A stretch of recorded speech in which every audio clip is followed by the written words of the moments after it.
Hello and welcome to Eduleader Speaks series by EducationWorld.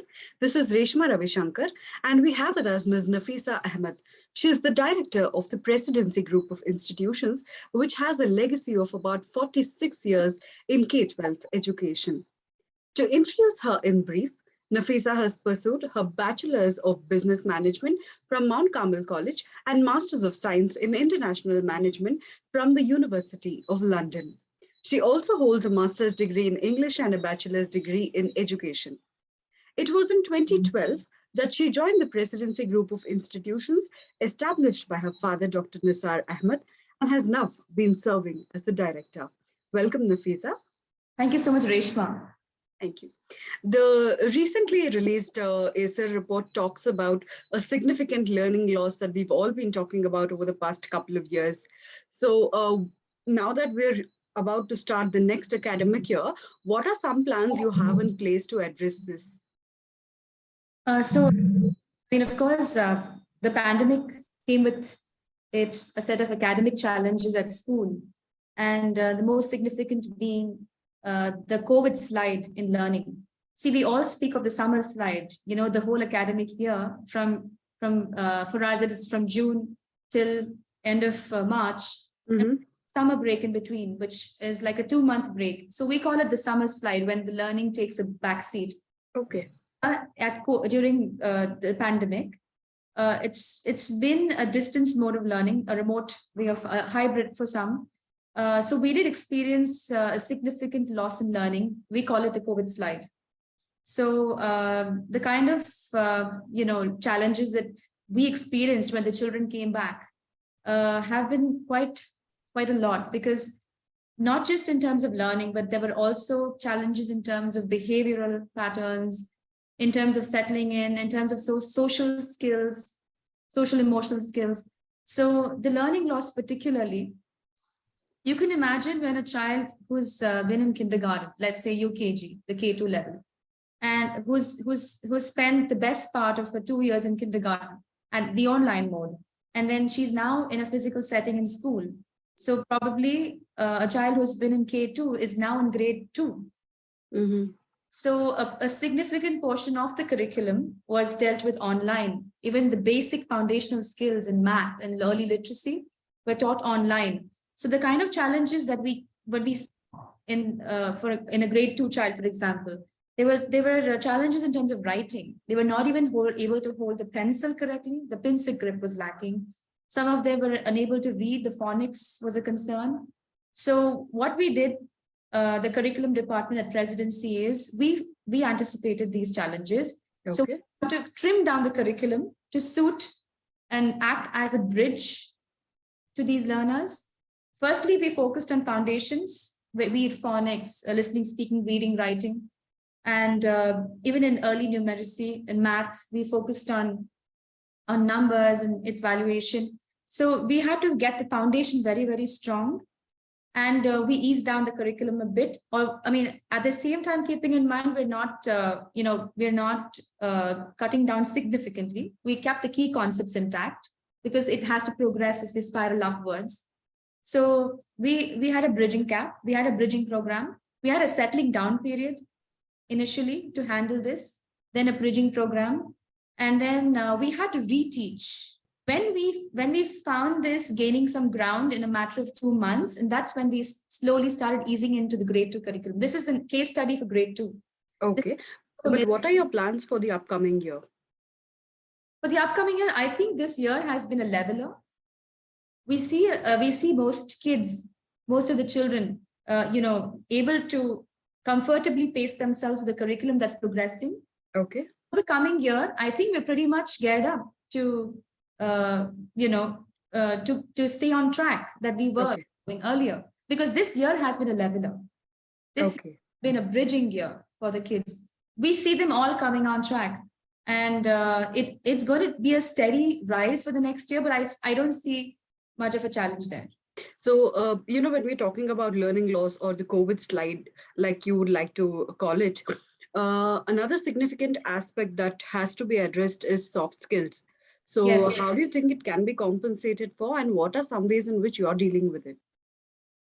So the soft skills is completely in alignment with the 21st century learning skills. When we talk about communication, collaboration, and all of those skills. So it all depends on the kind of pedagogical approaches that the school adopts or the teacher adopts in her classroom. So you can develop those skills, you can develop those skill sets spinning around her curriculum. For example, a simple group activity in a class, if you place them in various groups, if you give them a little task to do, that could be a field for children to learn these kind of skills. It could be communication, negotiation, convincing one another, collaboration. So we see, so it all depends on the pedagogy, the projects, the blended learning, and all of these things are definitely a way for them to hone their soft skills. Okay. Group projects. So I see a lot of, it all boils down to the kind of pedagogical approaches that you bring into your classroom.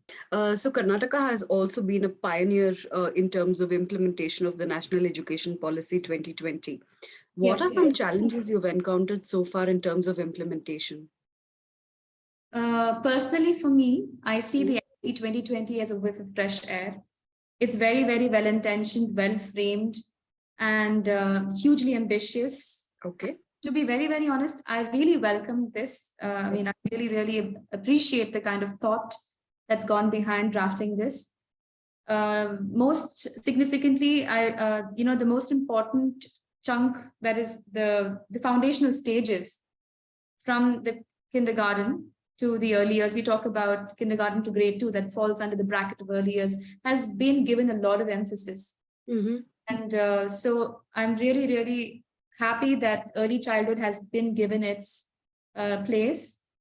Besides that, there's a lot of emphasis on holistic learning, respecting the student for being unique, for each child being unique, respecting diversity, and all of these, inclusivity in its ideals. All of these values are very well embedded in the NEP. The kind of challenges, it also talks about teacher training, continuous professional development. And the only challenge that, at various levels, I would see challenges. So basically the gross enrollment ratio, our intention is to make sure that we improve that, which means we'll have to strengthen our infrastructure, penetrating deep into the rural and the village areas. We have to support with technology, even if it calls for a lot of public-private partnerships to strengthen this. Like-minded people get together. It's a joint collaborative efforts to implement this. And basically, the teacher training needs to be given a lot of emphasis. And I think the government has major plans to do that through technology. And I really hope it takes off the way it is intentioned. Certainly. I think one other plan that is also in the pipeline in terms of NEP is welcoming foreign universities to set up campuses in India. Now, how do you think a level playing field can be created for Indian universities in such a scenario? Yes, so the draft does say that the foreign universities, it grants a total freedom in terms of student admissions, in terms of the fee structure, in terms of scholarship schemes, in terms of faculty recruitment, service conditions. So there's a lot of freedom granted to foreign higher education institutions into India. Now that would definitely, pose a bit of a challenge to the private, basically the higher education sector in India, because it's a lot of regulation. There's a lot of regulation in terms of fee structure, in terms of intake, the student admissions. So if you grant that kind of freedom to the foreign universities, the same kind of freedom and autonomy needs to also be granted to the Indian universities if we have to make a mark globally. So I would instead urge that, the government strengthens the Indian private universities as well to be globally competent. Okay. Now, the following questions are just one-word questions. One thinker or philosopher that you admire? Mother Teresa. Okay, and a Nobel laureate? Amartya Sen. Okay, and if you're to describe your leadership style in one word? I would say it would be democratic. Okay. And a book on education that you would recommend? So I've been reading this book on Handbook of Instructional Leadership by Joseph Blaze. Okay. Given me tremendous insights. Okay. Okay. That's interesting. All right. Thank you so much for being with us, Nafeesa. This brings us to the end of the interview. It was nice having you. Thank you so much. It was a pleasure.